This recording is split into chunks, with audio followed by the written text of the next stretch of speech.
Good morning. कैसे हैं आप सभी? मैं नवल मिश्रा आप सभी का स्वागत करता हूं। आज का ये वीडियो मैं खास करके अपने उन दोस्तों के लिए बना रहा हूं जो प्रैक्टिसिंग चार्टर अकाउंटेंट है और अभी अभी उन्होंने प्रैक्टिस स्टार्ट करा है। तो उनके मन में बहुत सारी बातें होती है जो हम अपने प्रैक्टिस को कैसे आगे ले जाएं, इस फील्ड में क्या अपॉर्चुनिटी है, मैं उन लोगों के लिए बात कर रहा हूँ। तो ऐसा है मेरे दोस्तों, जो कोई भी काम के लिए और किसी भी लेवल तक पहुंचने के लिए आपको वक्त देना पड़ेगा। एक दिन में आप अपने ब्रेक इवन पॉइंट पे नहीं आ सकते हैं। आपको कम से कम अपने ब्रेक इवन तक आने के लिए 5 साल का वक्त चाहिए। तो प्रैक्टिस में भी ह्यूज अपॉर्चुनिटी है, लेकिन आपको थोड़ा सा टाइम देना पड़ेगा। अभी बहुत सारे यंग चार्टर अकाउंटेंट हैं आज के जनरेशन के, जो उन्हें लगता है जो आज हम प्रैक्टिस स्टार्ट करेंगे और आज से ही हमें अच्छी अर्निंग आनी शुरू हो जाए, हमारे फर्म का ग्रोथ हो जाए। तो ये नहीं है सर। सबसे अच्छी बात है क्या, जो अपॉर्चुनिटी इसमें बहुत है, लेकिन आपको वक्त देना पड़ेगा। आइए मैं आप सबसे बात करता हूँ। बहुत सारे कॉमन पॉइंट होती है जिसके थ्रू आप अपने प्रैक्टिसिंग फील्ड को कैसे आगे बढ़ाएं, कहाँ से काम आएगी, ये सब सारी बातें मैं आपसे बात करूँगा आज। तो हमारे जो यंग चार्टर अकाउंटेंट हैं, जो काफ़ी एनर्जेटिक होते हैं, अपने शुरुआती दिनों में काफ़ी मेहनत करते हैं, हम सभी आप सभी ने मेहनत करा है, तो मैं उन सभी को बता देता हूँ जो बहुत सारे इन्फॉर्मेशन है जो उन्हें पता नहीं चलती है उस वक्त में, जिसके कारण उसे काफ़ी देर हो जाती है। मैंने भी झेला है वो प्रॉब्लम। जैसे आपके प्रैक्टिसिंग के फर्स्ट ईयर से ही आपको क्या करना है, आरबीआई में इम्पैनल होना है। और आरबीआई में इम्पैनल होने के लिए एमईएफ फॉर्म होता है जो अगस्त सितंबर में आती है।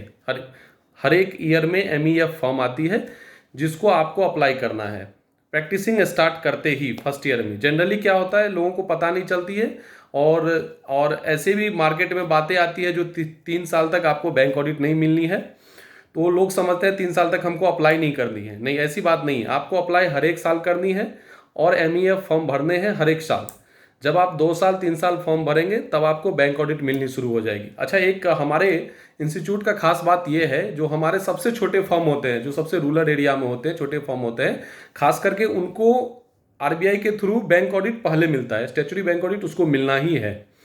इसीलिए आप सभी जितने छोटे शहर में प्रैक्टिस करते हैं, हमारे जितने भी charter accountant, young charter accountant हैं, उन सभी को फर्स्ट ईयर से ही एमईएफ फॉर्म भरनी है। दूसरी बात, आपको जिस स्टेट में आप प्रैक्टिस करते हैं उस स्टेट के कोऑपरेटिव में भी आपको रजिस्टर्ड होना है। उसका भी फॉर्म आता है जो आपको हर जिस 2 साल या 1 साल फॉर्म आता है उसमें आपको भरनी है, कोऑपरेटिव में रजिस्टर्ड करवानी है अपने फॉर्म को। उसके थ्रू क्या होगा, उस स्टेट का कोऑपरेटिव के जितने भी कंपनी होंगी उसका काम आपको मिलेगा।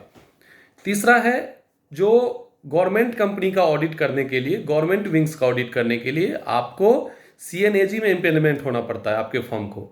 उसके लिए आपको टाइम देना पड़ेगा। सीएनएजी में इम्पेनलमेंट अब जो सोल प्रोप्राइटरशिप में है या पार्टनरशिप फॉर्म, जो पार्टनरशिप के लिए तो पहले से है, आप हर एक साल सीएनएजी का फॉर्म होता है उसमें आप अप्लाई कर सकते हैं। लेकिन जो सोल प्रोप्राइटरशिप, जैसे हमारे फॉर्म है और आप सभी का सोल प्रोप्राइटरशिप फॉर्म है, उनके लिए क्या है, उनको वक्त देना पड़ेगा। जब आप एफसीए बन जाएंगे या कोई एक सोल प्रोप्राइटर एफसीए बन जाता है तो उसका फॉर्म भी सीएनएजी के लिए इम्पेनलमेंट हो जाता है, तब आप वहाँ पे भर सकते हैं। ये तो 3 बातें होगी जिसके थ्रू आप गवर्नमेंट का काम मिलेगा।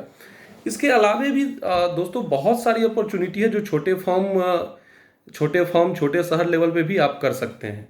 आपको बस ईमानदारी से काम करना होता है, आपको ईमानदारी से काम करना है। आप बिलीव नहीं करेंगे, जो हमारा भी फॉर्म बहुत छोटे ही शहर में है, मैं दरभंगा में प्रैक्टिस करता हूँ और मैंने बहुत ही स्ट्रगल करा है। मैं शुरुआती दिनों में सबने स्ट्रगल करा है, आप सब स्ट्रगल कर रहे हैं। तो टाइम देने, वक्त आप दीजिएगा तो आपके फर्म को डेफिनेटली काम आएगा। दूसरी बात क्या है, मैं यहाँ से बहुत सारे फॉरेन कंपनी का बुक कीपिंग का काम भी होता है। जी हाँ, मैं ये बता रहा हूँ आपको, जो बहुत सारे फॉरेन कंपनीज हैं, अमेरिकन कंपनी है, मैक्सिकन कंपनी है, आयरलैंड की कंपनी है, जिसका बुक कीपिंग का काम छोटे छोटे शहरों से होता है। गुजरात की बहुत सारी फर्म है जो बुक कीपिंग का काम करती है, जो फॉरेन क्लाइंट के लिए करती है और उसका पेमेंट डॉलर में होता है। हमारे यहाँ से भी होती है। तो काम की कोई अपॉर्चुनिटी की कोई कमी नहीं है, बस आपको टाइम देना है और ईमानदारी से, ऑनेस्टी से काम करना है। दूसरी बात क्या है, जो आप सारी काम खुद नहीं कर सकते हैं, आपका एक्सपर्टीज बहुत जरूरी है। किसी न किसी फील्ड में आपको एक्सपर्टीज रहना पड़ेगा, जिसका काम आप बहुत अच्छे से कर पाएंगे तो डेफिनेटली आपके पास वो काम आएंगी। तो एक्सपर्टीज का बहुत जरूरत है। सारे काम आप नहीं कर सकते, आप टीम वर्क के थ्रू काम कर सकते हैं। तो हमारे भी जितने भी यंग चार्टर अकाउंटेंट हैं, मैं उनको एक सलाह देना चाहता हूँ, जो आप आपस में भी कोऑर्डिनेशन बनाए रखें, आपस में जितने भी आपके सर्कल हैं, मित्र हैं, उन सबसे बातचीत करते रहें, और आपके पास काम आता है कोई या उनके पास कोई काम आता है तो आप एक टीम वर्क के साथ उस काम को कर सकते हैं।